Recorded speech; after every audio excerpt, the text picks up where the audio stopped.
Hey guys, this is John, and welcome back to another episode of Terminal Ill. Let's talk about Underdog, which is a long-awaited video that I've been putting off for a long time. So, basically, what Hard the Underdog format is, it's basically a format created by your TO or your OTS store or whoever's in charge of it, and basically bans the problematic archetypes and problematic cards, and basically adds extra rules on top of that to make the format fun. Anyway,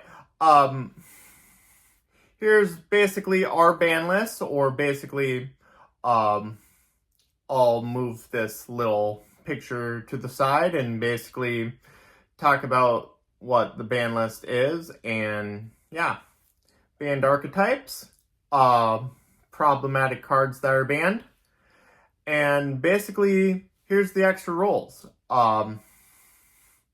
We got the There Can Only Be 9, which is like a speed duel or dueling ban list, where basically I'll break it down, or basically Jim can break it down. It's basically certain amount of cards are like, if you know what a speed duel or dueling ban list is, it's basically you're only allowed certain amount of cards off of certain amount of like forbidden, limited, semi-limited, yada yada yada. And our last group of rules is the this or that. Blue Eyes is okay. Blue Eyes is already hindered enough, so basically it's Blue Eyes or Primite, Azamina or Chimera. It would have made more sense if it was Azamina or branded, because I was thinking about bringing Azamina branded, but because I'm evil, so anyway, basically that's what Hard the Underdog format is. If you hate the current format, Hard the Underdog is the format for you. Basically, I am currently doing a collab with my friend Jim, or miyuMinh. And if you like Brawlhalla, miyuMinh's channel is nothing but Brawlhalla. So if you want extra spice, rather than listening to me talk about Yu-Gi-Oh, miyuMinh's channel is for you. Anyway, here's Jim, or miyuMinh, talking about his Wind Witches, and basically doing a deck profile. Let's get to our deck profile of my deck, my Wind Witch Synchro deck, or I would rather say Wind Synchro deck, that has gone undefeated and got first place at the last Heart of the Underdog tournament.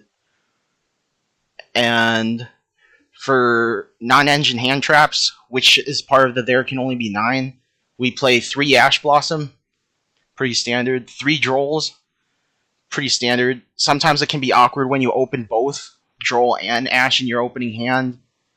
Typically, you usually want to fire off Droll first, depending on the matchup.